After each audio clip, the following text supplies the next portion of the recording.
오늘 말씀은 우리 모두가 익히 잘 아는 그런 말씀이죠.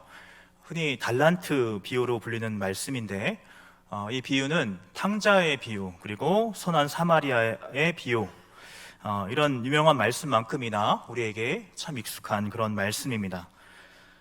그런데 이 달란트 비유는 우리가 평소 많이 들어왔고 익숙한 말씀인데 반해 이 비유가 주는 교훈에 있어서 많이 오해하기도 하는 그런 말씀이기도 합니다. 잘 아시다시피 이 달란트라는 말에서 영어의 탤런트라는 말이 나왔지요. 곧 달란트란 말에서 재능이라는 말이 나왔습니다. 그래서 흔히 이 달란트 비유를 하나님이 주신 재능 또는 은사, 여기에 방점을 두고 이 비유를 이해하는 경우가 종종 있습니다. 하나님께서 우리에게 주신 재능과 은사, 이것을 잘 사용해서 많은 열매를 맺으면 하나님께서 그게 칭찬하시고 큰 상급을 주실 것이다. 이런 식으로 이 비유를 이해하는 경우가 종종 있는데, 사실 오늘 이 달란트 비유에서 우리가 주목을 해야 하는 것은 달란트가 아니에요. 재능이나 은사, 이것을 주목할 것이 아니라는 겁니다. 이 달란트 비유에서 주인이 무엇을 칭찬하고 무엇을 나무랐는지, 바로 이것이 오늘 이 말씀을 이해하는 키가 되겠습니다. 하나님은 어떤 사람을 칭찬하십니까? 하나님은 또 어떤 사람을 나무라십니까? 그럼 먼저 오늘 말씀을 우리가 바르게 이해하기 위해서 예수님께서 이 이야기를 하신 목적이 무엇인가, 그것을 좀 알 필요가 있는데요. 먼저 이 달란트 비유는 사실 마지막 심판, 마지막 때, 그 심판의 때에 관하여 말씀하시는 가운데 예수님께서 꺼내신 이야기라는 것입니다. 오늘 말씀 바로 앞장인 마태복음 24장의 1절 이하를 보면 표제어에 그렇게 달려있는 것처럼 24장은 마지막 때에 대한 예수님께서 하신 예언의 말씀입니다. 그러면서 이 25장으로 넘어와서 열처녀의 비유, 그리고 오늘 살펴보고 있는 달란트 비유, 31절부터는 마지막 때에 대한 심판에 대한 말씀이 쭉 이어집니다. 오늘 말씀 바로 앞에 나오는 열처녀의 비유도 마지막 때를 배경으로 한 그런 말씀이죠. 우리가 시간 관계상 오늘 말씀을 다 읽지는 않았는데요. 우리 오늘 이야기는 14절부터 다시 시작이 됩니다. 우리 14절 말씀을 좀 함께 보시면, 우리 화면을 보시고 좀 같이 읽어보겠습니다. 시작. 또 어떤 사람이 타국에 갈 때 그 종들을 불러 자기 소유를 맡김과 같으니. 아멘. 여기서 말하는 어떤 사람이란 여러분 누구를 가리킬까요? 이 비유가 제가 앞서 마지막 때를 배경으로 하는 말씀이라고 말씀드렸습니다. 여기서 말하는 어떤 사람이란 바로 예수님 자신을 말하는 거예요. 그럼 이 어떤 사람이 타국으로 갔다는 것은 무엇을 뜻합니까? 타국에 가서 언제 오를지 모르는 상황이죠. 즉 예수님의 승천을 암시하는 말이라고 할 수 있겠습니다. 주인이 타국에 갔다가 돌아올 때까지 한동안의 긴 시간이 걸리는 것인데, 이는 바로 예수님께서 승천하셔서 다시 이 땅에 재림하기까지 그 사이의 기간, 이때가 곧 이 땅을 사는 성도에게는 사역의 시기고 열심히 씨를 뿌려야 하는 시기라는 것입니다. 그 다음 구절인 15절을 좀 보시면요, 15절도 같이 좀 읽어볼까요? 같이 읽겠습니다. 시작. 각각 그 재능대로 한 사람에게는 금 5달란트를, 한 사람에게는 2달란트를, 한 사람에게는 1달란트를 주고 떠났더니. 아멘. 여기서 중요한 것은 각 사람에게 달란트를 나눠줬는데 다 다르게 줬다는 것입니다. 이 비유에서 예수님은 저마다 개인적 능력에 차이가 있음을 분명 전제하고 있다는 것입니다. 바로 여기서 많은 사람들이 걸려 넘어지죠. 저 사람에게는 저렇게 많은 달란트를 주셨는데 나는 이게 뭐야? 누구는 태어나길 금수저를 물고 태어나고 거기다가 또 천부적인 재능까지 주셔서 저렇게 떵떵거리면서 성공적인 인생을 사는데 나는 이게 뭐야? 돈도 없고 백도 없고, 이렇게 하나님을 원망하면서 하나님 너무 불공평한 거 아닙니까? 이렇게 비관주의에 빠져 사는 사람들이 종종 있습니다. 분명 타고난 재능은 있는 것 같아요. 예를 들어서 음악적인 재능에 대해서 말을 좀 해보면 그 중에는 그 절대 음감을 가진 분들이 계시죠. 저도 살아오면서 한 명 되게 굉장한 절대 음감을 가진 사람을 봤는데, 머릿속에 한 번 들으면 머리에 다 그려지나 봐요. 듣고서 바로 이렇게 건반으로 막 뚱땅뚱땅 치더라고요. 그런 사람들은 타고나는 거죠. 태어나면서부터 타고난 특별한 재능인데, 그런 부분이 분명히 있습니다. 근데 여러분, 남의 떡이 더 커 보인다는 그런 말이 있는 것처럼, 중요한 것은 사람은 누구에게나 그 사람 고유의 재능이 있습니다. 요즘 뭐 노력도 재능이다 그렇게 말을 하기도 하는데, 이것도 실은 재능이 될 수 있다는 거예요. 저는 개인적으로 축구라는 스포츠를 좀 좋아합니다. 제가 하는 걸 좋아하진 않고 보는 거를 좀 좋아하는데요. 여러분들은 그 축구 선수에게 있어서 가장 적절한 키가 몇 센치라고 생각을 하십니까? 예전에 우리 그 국가대표 감독 중에서 우리나라가 이제 아시아의 호랑이라고 하잖아요. 아시아권에서는 다 이렇게 뭐 압승을 하고 다 할 정도로 이렇게 잘하는데, 월드컵에 나가서 이렇게 유럽 사람들을 만나면 이렇게 쪽을 못 쓰는 거예요. 그래서 이 서양 사람들과의 몸싸움이 안 되니까 의도적으로 키가 크고 덩치가 좋은 사람을 뽑았던 것을 제가 기억을 합니다. 여러분 어떻습니까? 축구 선수로서 키가 크고 몸이 좋으면 확실히 유리한 부분이 분명히 있습니다. 그 세트피스 시에 헤딩을 할 때도 유리하고, 또 몸이 좋으면 몸싸움 시에도 유리하니까 한 범사에 몸이 좋으면 좋습니다. 그렇다면 여러분, 키가 작은 사람은 축구를 할 수 없을까요? 다들 잘 아시겠지만 축구 역사상 가장 위대한 사람을 요즘 누구로 꼽죠? 누구로 꼽죠? 펠레가 아닙니다. 아르헨티나의 리오넬 메시로 꼽습니다. 이 사람의 프로필을 보니까 170이더라고요. 이게 그 축구화를 신고 잰 키예요. 170이 안 되는 키입니다. 그러니까 여러분, 이 메시의 장점, 우리 남선교회 회원님들 계시는데 메시의 장점이 뭐죠? 뭐 한두 개를 얘기할 수 있는 건 아닌데, 가장 하나로 크게 꼽는다면 드리블이라고 할 수 있을 거예요. 드리블이라는 것이 키가 작으니까 오히려 장점이 되더라는 거예요. 무게중심이 낮으니까 방향 전환이 막 빠르게 되고, 속이는 페인팅 동작도 아주 기가 막히게 빠르게 되는 거예요. 그러니까 키 큰 선수들이 속수무책으로 막 당하고 넘어지더라는 거죠. 그래서 적어도 우리 하나님을 믿는 사람들은 나에게 없는 것 때문에 질투하고 부러워할 게 아니라 내게 주신 달란트가 분명히 있다는 사실을 믿으실 수 있기를 바랍니다. 여러분, 골리앗의 큰 키, 거대한 덩치, 압도적인 힘, 그것만 보지 마세요. 덩치가 크니까 머리도 크죠. 그러니까 물맷돌이 더 잘 꽂히는 거 아니겠습니까? 장점이 꼭 장점이 되는 것은 아니라는 거예요. 그래서 우리가 하나님께서 창조하신 피조세계를 유심히 잘 관찰을 해보면, 여러분, 우리가 저 진화론자들이 얘기하는 그 약육강식의 논리대로라고 한다면 세상에서 저 힘센 사자나 호랑이나 곰, 그런 것들이 다 정복을 하고 그런 것들, 힘 있는 존재들만 존재해야 될 텐데, 자연세계를 한번 보세요. 늘 그런 힘세고 강한 육식 동물들은요, 개체수가 많지가 않습니다. 이것들은 힘만 셌지 환경에 잘 적응을 못해요. 그리고 새끼를 낳아봐야 한두 마리 낳는데 그것도 잘 기르지 못합니다. 다 웬만하면 죽습니다. 그러니까 언제나 넓은 들판을 누비는 것은 누구예요? 뭐 누라든지 들소라든지 그런 초식 동물들이 즐비하게 많다는 거예요. 우리가 볼 때 토끼는 한없이 약한 동물입니다. 그런데 그 토끼에게도 장점이 있어요. 요리조리 아주 막 그 방향 전환을 하면서 아주 잘 피하고 잘 숨고, 조만하니까 잘 숨고.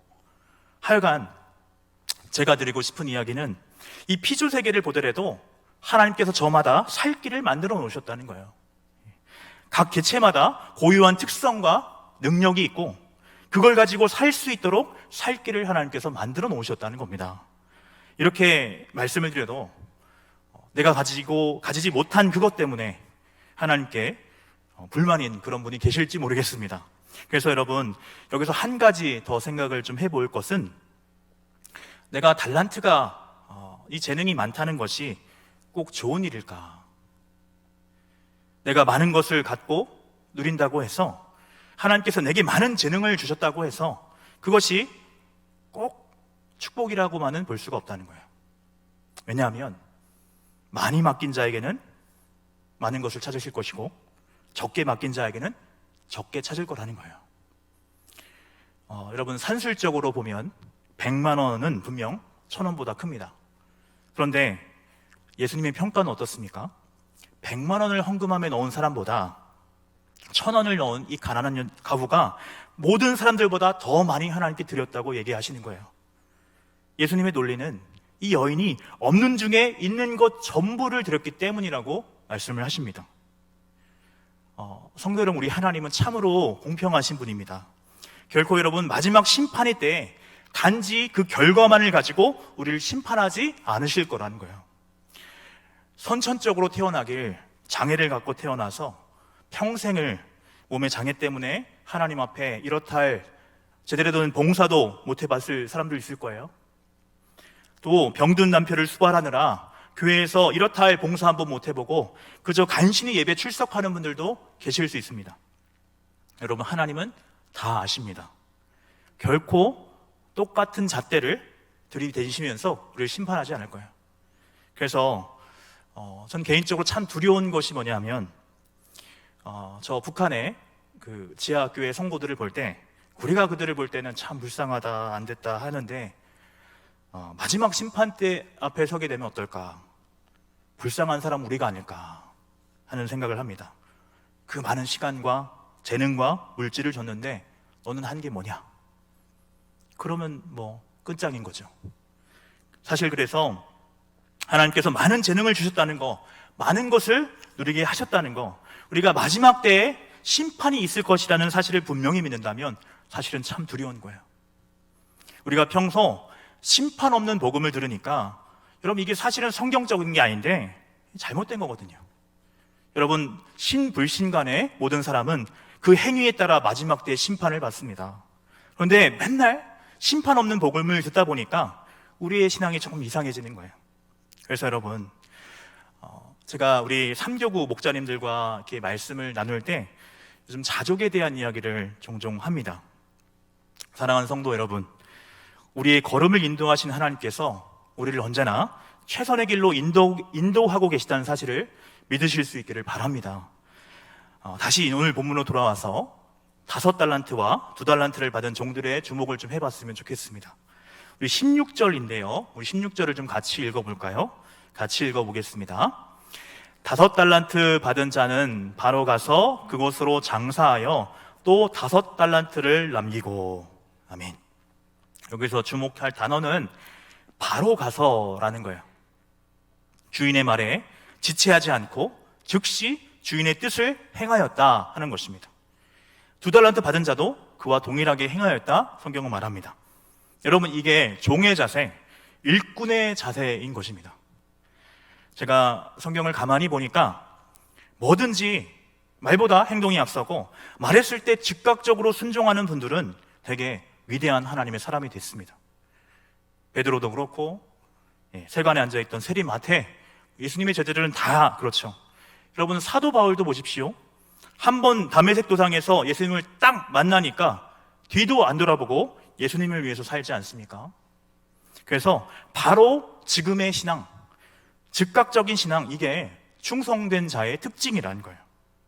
사랑하는 성도 여러분, 하나님께서 자신의 기쁘신 뜻을 이루기 위해 우리 안에 소원을 두고 행하신다 하는 말씀처럼 우리는요, 우리의 이 마음 가운데 하나님께서 우리의 마음 가운데 하나님의 마음을 부어주십니다.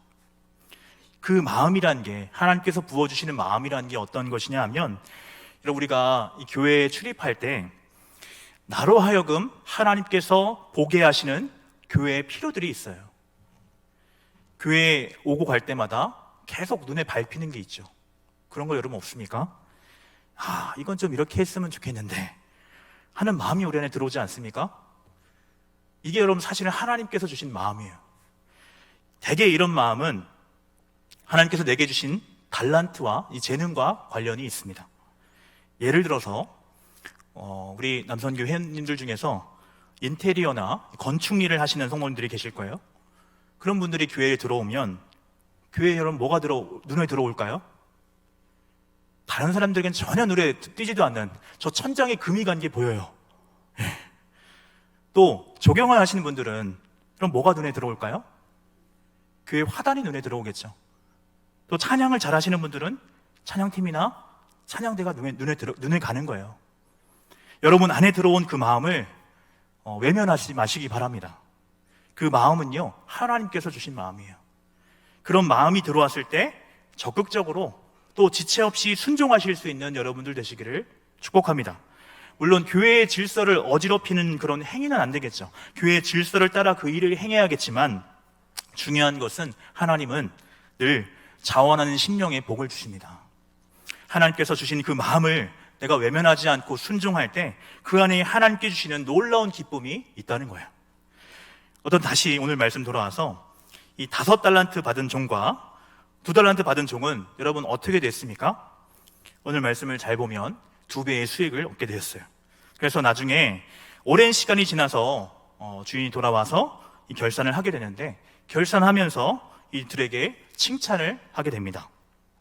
그 칭찬의 내용이 21절과 23절에 각각 기록이 되어 있는데요, 우리 21절 먼저 좀 보도록 할까요? 21절 같이 읽어보겠습니다. 시작.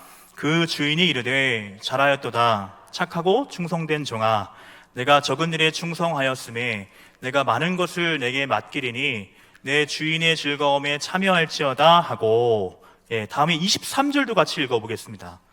시작. 그 주인이 이르되 잘하였도다 착하고 충성된 종아, 내가 적은 일에 충성하였음에 내가 많은 것을 내게 맡기리니 내 주인의 즐거움에 참여할지어다 하고. 아멘. 여러분 눈치채셨습니까?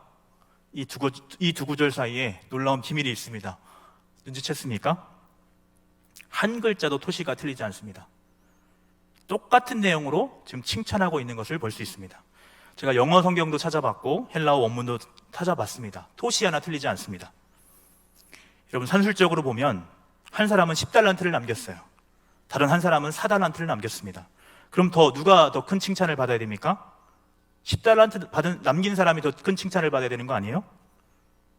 주인은 똑같이 칭찬을 하고 있어요. 이 부분이 너무 중요하다는 겁니다. 사랑하는 성도 여러분, 우리가 하나님의 일을 할 때 결과는 잘 될 수도 있고 잘못될 수도 있어요. 열심히 기도하면서 수고하면서 VIP 초청잔치를 했는데 생각한 대로 결과가 나오지 않을 수 있어요. 그럼 결과가 좋지 않으면 실패냐? 그게 아니라는 거예요. 그런 식으로 평가한다면 예레미야 선지자도 실패자고 스데반 집사님도 실패자겠죠. 중요한 것은 하나님은요, 결코 결과를 가지고 우리를 평가하는 분이 아니라는 거예요. 저 세상의 경제 원리를 가지고 얼마나 대단한 결과물을 냈느냐, 이게 평가의 기준이 아니라는 거예요. 그렇다면 하나님께서 우리를 평가하시는 평가의 기준이 무엇입니까? 먼저는 주인이 종에게 요구하는 게 뭐겠어요? 충성이라는 거예요. 충성. 오늘 본문에서 그래서 칭찬의 내용이 무엇입니까? 잘하였도다 착하고 충성된 종아. 착하다는 것은 먼저 주인의 말에 순종했다는 거예요. 둘째, 충성되다라고 하는 것은 주어진 상황 속에서 최선을 다했다는 거예요. 이거면 된 거예요. 그리고 여기서 한 가지 더, 우리가 읽지 않았지만 1달란트를 받은 종을 책망하시는 이야기를 잘 읽어보면, 여러분 1달란트 받은 종은요, 문제가 뭐였을까요? 악하고 게으른 게 문제가 아닙니다. 이보다 더 근본적인 문제는 주인을 악하고 못된 사람으로 오해했다는 데 있는 거예요. 그랬기 때문에 그가 순종하지 않았다는 거예요. 그래서 하나님께서 우리에게 무엇을 보시느냐? 우리 안에 이 내면의 동기를 보시는데, 이 내면의 동기를 보시는데요, 우리가 충성 봉사할 때 기쁨으로, 감사함으로, 주님을 사랑함으로 그 일을 했냐는 거예요. 이걸 보신다는 겁니다. 그래서 여러분, 우리가 정말 하나님을 사랑해서 하나님을 사랑하기에 나의 최선을 드렸다, 그러면 그걸로 된 거예요. 결과는 하나님께 달려있는 것이니 내가 할 일은 다 한 것입니다. 그에 대한 보상은 결과가 좋았던 나빴던 동일하다는 거예요. 이것이 바로 하나님의 공평입니다. 재능과 능력이 달랐기 때문에 출발에서는 차이가 있었지만 수고와 노력에 대한 상급은 동일하더라 하는 것입니다. 아마 2달란트를 받은 사람이 처음에는 섭섭했을지 모르겠어요. 그러나 하나님의 나라에서 이 칭찬을 듣게 되었을 때는 모든 섭섭함이 사라졌을 것입니다. 우리가 그 마태복음 20장의 말씀을 읽어보면 그 포도원 품꾼의 이야기가 나오는데 오늘과 비슷한 이야기입니다. 하루는 포도원 주인이 그 한 데나리온씩 주기로 약속을 하고 품꾼들을 데려왔는데 주인이 제3시에도 나가보니까 장터에서 놀고 있는 품꾼들이 있고, 또 그래서 데려다가 일을 시키고, 나가보니까 또 6시, 9시 다 일꾼들이 놀고 있는 거예요. 데려다가 일을 시켰다는 거예요. 나중에 삭슬을 어떻게 나눠줍니까? 모두 동일하게 한 데나리온씩 나눠줍니다. 그래서 불만이 아침부터 나와서 일했던 품꾼들이 원망을 하면서 얘기를 하는 거죠. 이런 이야기인데, 여러분, 이 이야기에서 왜 주인은 모두에게 똑같이 한 데나리온씩만 줬을까요? 아침부터 벼파지게 일한 사람은 불공평한 거 아닙니까? 그 사람들에게는. 여러분, 한번 생각해 보시기 바랍니다. 이 포도원 품꾼의 이야기는 사실 놀라운 진리를 담고 있는데요, 사실 이 이야기는 어떤 이야기냐 하면, 당시 이 데나리온이라는 화폐는 성인 남자 장정의 하루 품삯에 해당되는 돈이었습니다. 그래서 아침에 품꾼으로 불려간 사람은 이 하루 품삯을 약속받고 일을 했던 것입니다. 그런데 이 이야기에서 주인이 장터에 나가보니까 3시에도 6시에도 9시에도 사람이 있더라는 거예요. 품꾼들이. 성경의 표현 그대로 말씀을 드리면 제3시에 나가보니 장터에서 놀고 있었더라, 이렇게 표현되어 있습니다. 여러분, 품꾼이 왜 일을 안 하고 장터에서 애들 마냥 놀고 있을까요? 하루 벌어 하루 먹고 사는 그런 품꾼이 놀면 됩니까? 왜 이들은 장터에서 놀고 있었을까요? 불러주는 사람이 없는 거예요. 놀고 싶어서 노는 게 아니라 마땅한 방법이 없으니까, 누가 날 써줄 사람이 없으니까 죽치고 기다리고 있는 거예요. 불쌍한 사람인 거죠. 일을 해야 품삯을 받는데 오늘은 일을 못했으니 보나마나 집에 있는 애들과 저 자식이 굶을 수밖에 없는 그런 상황인 겁니다. 여러분, 이 주인이 그러니까 얼마나 긍휼이 많은 사람입니까? 3시에 가보니까 품꾼이 있고, 또 6시에도 가보니까 품꾼이 있고, 일 마치기 1시간 전인 9시에도 가보니까 품꾼이 있어서 다 데려다가 일을 시키고 동일하게 한 데나리온씩 준 거예요. 일을 시켰다는 거, 구제한 거죠, 구제한 거. 하나님의 나라의 법칙이 바로 이와 같다는 겁니다. 웅덩이를 파고 파서 또 더 파서 높은 산을 그렇게 더 높게 만드는 것이 아니라, 높은 산을 깎아서 낮은 웅덩이를 메우는, 그래서 공평을 이루는, 이것이 하나님 나라의 법칙이고 하나님의 공평이에요. 그래서 우리가 능력과 재능의 차이가 있다고 해서 상심할 것이 없습니다. 내가 1달란트 정도의 그릇밖에 안 된다고 해서 좌절할 것이 없습니다. 오늘 말씀을 우리 사역의 입장에서 생각을 해본다면, 내가 얼마나 교회에서 큰 역할을 받고 큰 직분을 받았느냐, 이런 게 중요한 게 아니라 주어진 역할에 얼마나 충성했느냐 하는 것입니다. 가끔 가다가 우리나라에 내노라 하는 그런 큰 교회에 출석하시는 그런 성도님들과 대화를 나누다 보면 담임 목사님이 하나님처럼 떠받드는 그런 분들도 보고, 큰 교회 장로네 하면서 이렇게 목을 곧게 하고 다니시는 분들도 종종 눈에 보입니다. 세상에 큰 목사는 없습니다. 그 역할에 따라서 목사로, 전사로 부르셨을 뿐이지, 역할이 크다고 해서 하나님께서 더 사랑하시고 덜 사랑하시고, 그게 결코 아니라는 거예요. 그래서 여러분, 주어진 자리에서 언제나 최선을 다하고 충성하는 성도님들 되시기를 바랍니다. 그래서 다시 본문으로 돌아가 보면 5달란트 남긴 자와 2달란트 남긴 자에게 동일한 말로 칭찬하는 걸 볼 수 있는데, 칭찬의 내용을 다시 보겠습니다. 21절인데요. 잘하였도다 착하고 충성된 종아, 내가 적은 일에 충성하였음에 내가 많은 것을 내게 맡기리니 내 주인의 즐거움에 참여할지어다. 아멘. 제가 설명을 드리지 않았는데 한 달란트는 6천 드라크마 정도 하는 큰 액수의 금액입니다. 그러니까 오늘날로 환산을 해보면 적게 잡아도 5억 정도 되는 금액입니다. 그러니까 5달란트면 25억, 2달란트면 10억 정도 되는 굉장히 큰 돈인 거예요.